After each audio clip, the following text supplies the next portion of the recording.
It's the Calcio FC podcast. We are talking Victor Osimhen today. Is he staying in Napoli? Unlikely. Is he going to Galatasaray? Possibly. Is he going elsewhere? We're about to find out. I'm your host, Dan Cancian, and I'm joined by my trusted sidekick, Serie extraordinaire, Emmet Gates. Thank you, Don. Emmet, what's going on with Victor Osimhen? Where to even begin trying to unlock this situation? I feel like the Osimhen saga has dragged on now for a year and a half. I mean, it kind of all started, if you remember, Dan, when he missed that penalty against Bologna.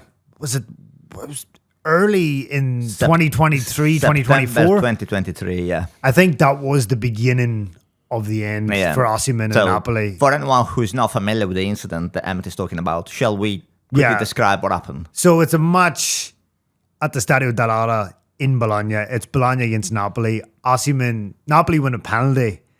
Victor Osimhen steps up. And if memory serves, he drags it wide. Yeah, I can't remember. Either way, he missed. Napoli then trying to get down with the kids, Gen Z. They released a TikTok video.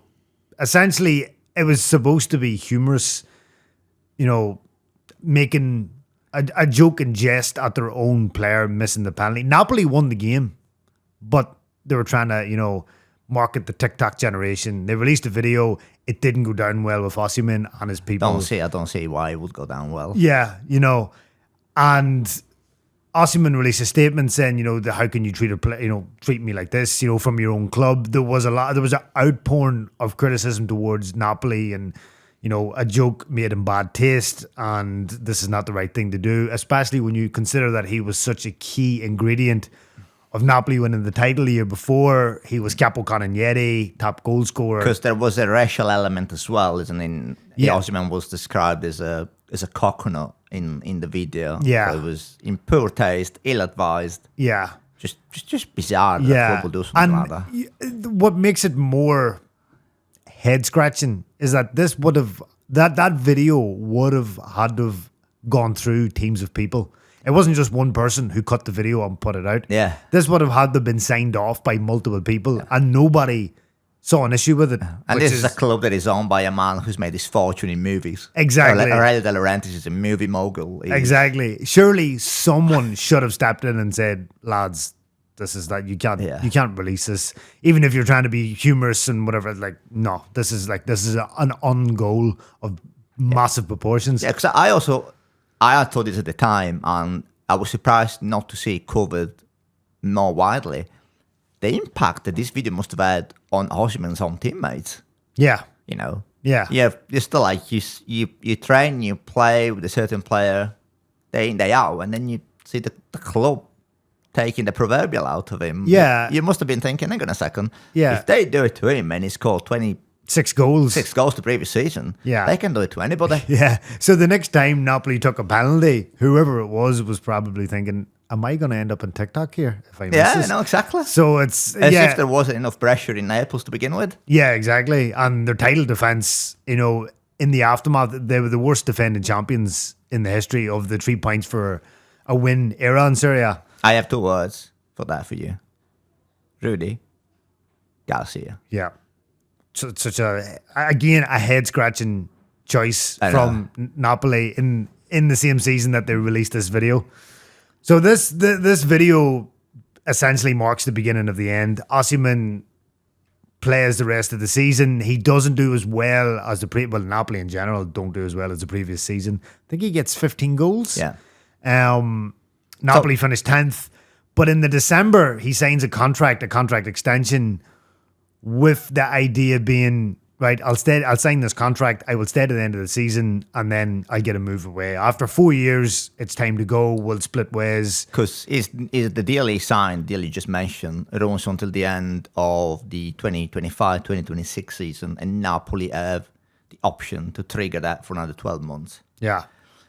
But are we now in a situation where the longer Osimhen is contracted to Napoli, the less money they're going to get for him? Because, the release clause was set north of £100 million, if I remember correctly. Yeah, and nobody came calling. Yeah. And now we're at the point where Osimhen, as you said, is on loan at Galatasaray. I was going to say on holiday. That sounds odd. It's sort of, that's not me doubting the standard of the Turkish league, but, he's on loan at Galatasaray, and the figures that we've been seeing, put out there on social media and like different reports, it's like you're talking about £75 million. Yeah, so. I think the release clause has decreased from last year, 12 months on. So I think it is 75 million, or it's what De Laurentiis wants. Yeah. It's not exactly loose change, but it's not. Yeah, it's you're hitting a select group of clubs that could afford that type of cash. And so obviously he goes to Galatasaray, and he's a very good, a very productive season. I think it's 37 goals in 40 games in all competitions. Despite it all, Osimhen is still a very good striker, and he can score goals. He's 26. He's in the prime of his career. This is not. He's not Ciro Immobile going to Besiktas at 35. And coming back to Bologna. Yeah, and going back to Bologna. He all goes back to Bologna. See, the penalty miss. There's a common theme here. Yeah, there is a common theme. So, be careful in about 10 years. You might see him being unveiled at Dallara. So stranger things have happened. If you follow Serie A, stranger things have happened. Exactly. So he is a player in the prime of his career. There should be more of an interest in Osimhen. But I think a mixture of maybe big clubs don't want to deal with, perhaps not him, not Osimhen, but his entourage, his advisors. There is speculation that Osimhen has been badly advised over the last 2 years. That and a mixture of that issue and his price tag has kind of put off a lot of clubs. So basically, Osimhen is in a situation where there's either Al Hilal or Galatasaray. Juventus are circling, but they're kind of looking on from afar, waiting to see how the situation unfolds over the next couple of weeks. Because obviously, I remember him being linked with a lot of Premier League clubs, which, I suppose it's par for the course. And the Premier League clubs are by far the richest clubs in Europe, at least. Yeah. You mentioned Saudi Arabia. Saudi Arabian clubs can compete and probably outbid Premier League clubs. Yeah. But Premier League, so glitz and glamour, playing the best league in the world, all the rest of it. But that seems to have died down. You don't see the likes of Arsenal have moved on to different targets. Gyökeres.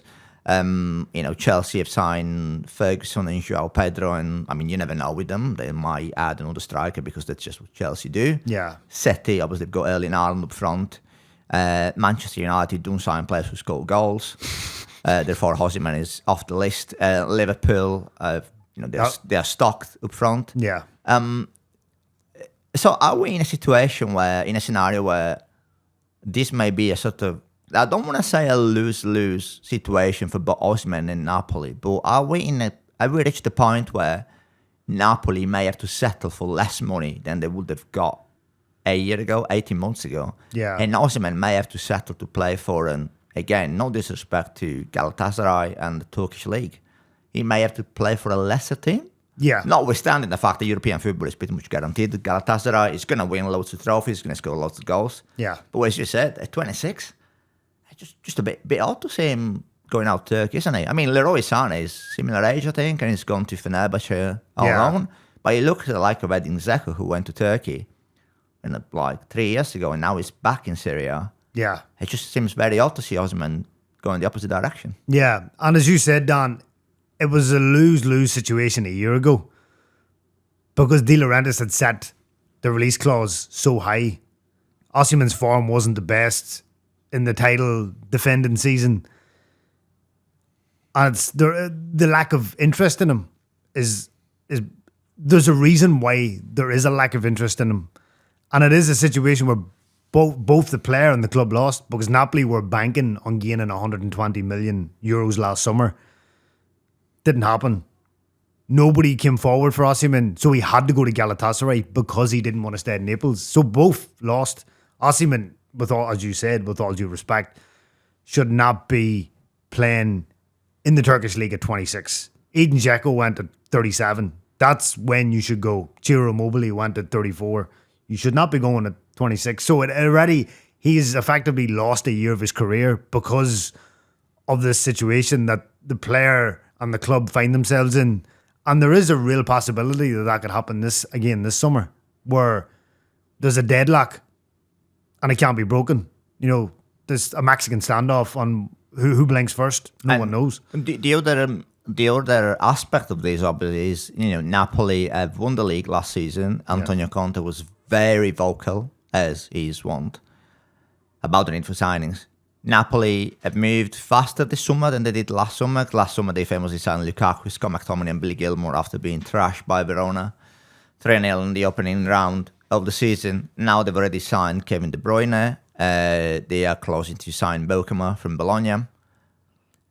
But knowing Conte, he will want more players in. So do you think that Napoli are going to find themselves in a situation where we need to sell Osimhen and get whatever we can for him so that we can then unlock those funds to sign more players? Yeah. Or is it just going to be a case of we'll see this out through the summer and then we'll sell on our own terms? Yeah, I do think that. I don't know if, obviously, as you know, Dan, Aurelio De Laurentiis is a canny operator and a bit stubborn on the transfer market. I do think that De Laurentiis has told prospective clubs, look, we want rid of him. There was talk that Napoli, maybe Antonio Conte had reached out to see if there was a possibility of him coming back to Naples, which was instantly shut down. Osimhen does not want to play for Napoli again, which is a little bit sad when you consider that the history that they made together. Conte could get, world-class manager. They've signed De Bruyne. He'll score goals for fun. It's almost tailor-made for Osimhen to come back in. And agent Lukaku, who may have to make way for him at some stage as well. Yeah, and Napoli in the Champions League, Lukaku can't play 2 or 3 games a week anymore. So it's, the stage has been set for Osimhen to come back in. But he seems, convinced in the idea that, my time with Napoli is done. I want to move on. But he has told Galatasaray and Al Hilal, look, at 75 million, there's not going to be another loan deal. But then again, if we get to the Dan embers of the transfer window and Osimhen is still there, De Laurentiis may have to sanction another loan move, as happened a year ago. Now, you said that Osimhen is not going to be playing for Napoli again, but does that mean that he's not going to play in Italy again? Because Juventus have been circling. Yeah. AC Milan as well were linked to him a couple of weeks ago. Yeah. Which I found incredibly odd because... Well, there were reports that Juve offered cash plus Dusan Vlahovic to Napoli for Osimhen, and Vlahovic actually rejected the move. Obviously, this is speculation. We don't know for certain.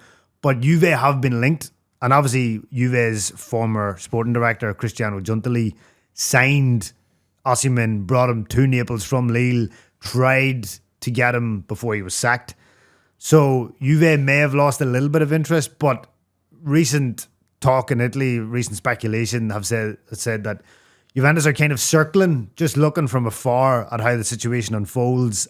And if De Laurentiis is obviously selling players going from Napoli to Juve. I was going to say, Vlahovic in itself is a very controversial transfer because, moved from Fiorentina and Juventus, 2 clubs. There's no love lost between those 2 clubs.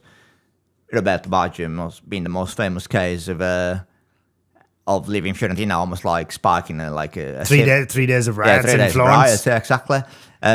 But you get the feeling that there have been more players over the years moving from Fiorentina to Juventus, sort of like, if not a stream, but a steady trickle. Yeah, Federico Chiesa, Federico Bernardeschi, Vlahovic. Yeah, I don't want to say that Fiorentina have become Juventus feeder club, but financial constraints have meant that they've often had to sell players, and Juventus being one of the few clubs in Italy who could afford to pay pay the asking price. Obviously, going back to Napoli and Juventus, we had Higuain moving, and that in itself was a momentous transfer. And that transfer was 2016, and to this day in Naples you can still buy toilet roll with Higuain's face on it. They do not forget easily in Naples. Yeah, I don't think Higuain has ever been back in Naples since. I don't think he'd be very welcome, to be honest with you. But that was a time where Juventus were the dominant force in Serie A, undisputedly. Serie A was their playground, and Higuain was in fact meant to take them to the next stage in Europe, like Cristiano Ronaldo. Now the tables have shifted a bit. Napoli have won the league twice in the last 3 years. Yeah. Can you see a scenario in which Napoli agreed to sell Osimhen to Juventus?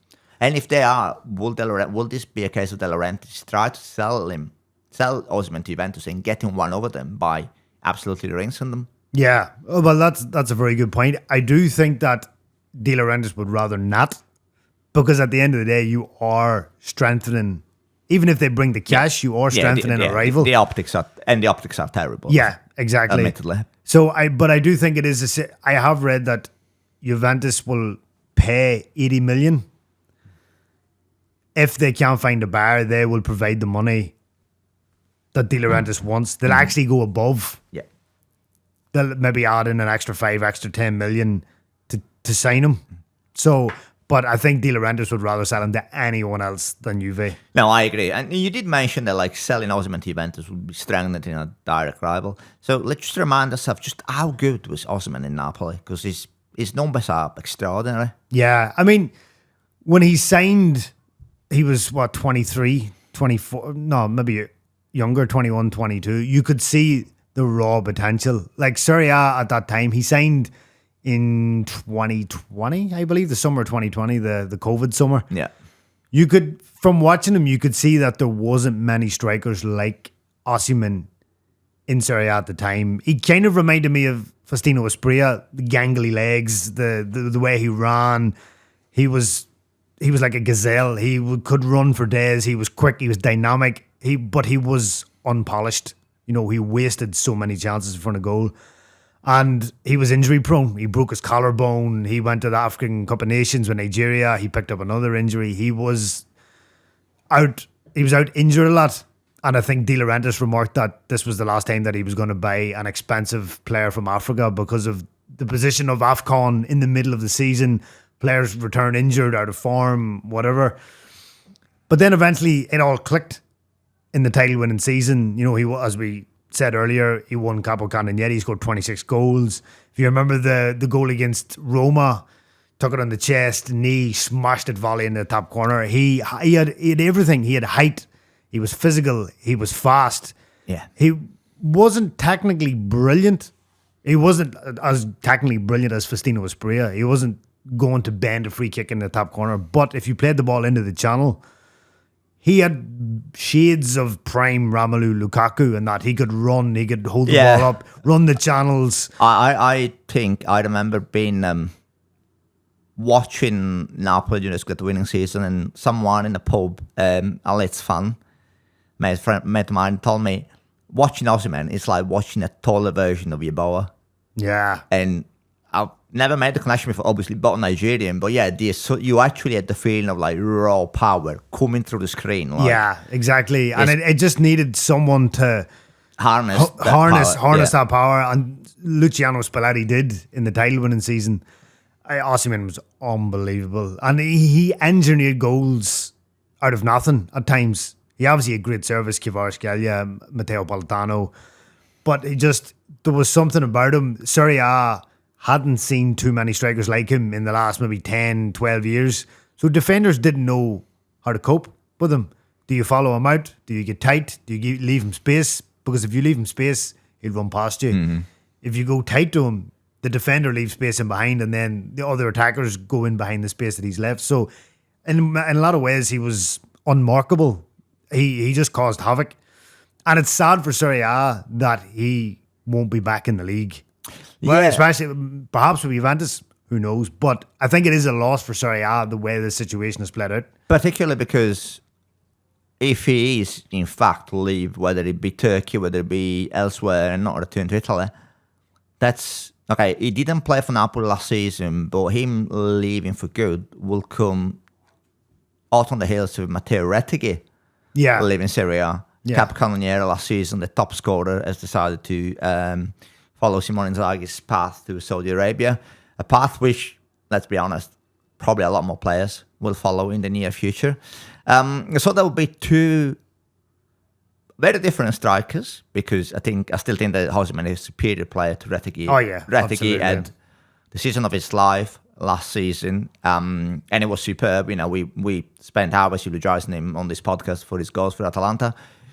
But that's a bit sad, isn't it? Two such prominent strikers, albeit for very different reasons that we've explained, leaving Serie A in search of, I would say greener pastures, but probably bigger paychecks, bigger salaries. Richer pastures. Richer pastures, yeah. Yeah, so Emmet, we're going to leave it there. Let us know in the comments what you think of Victor Osimhen's next club should be. Should he come back to Serie A? Perhaps to Juventus? Should he go to Turkey and launch a new feud with Jose Mourinho?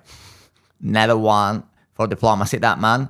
And of course, keep following us here on YouTube, Instagram, X, and on destination.calcio.com.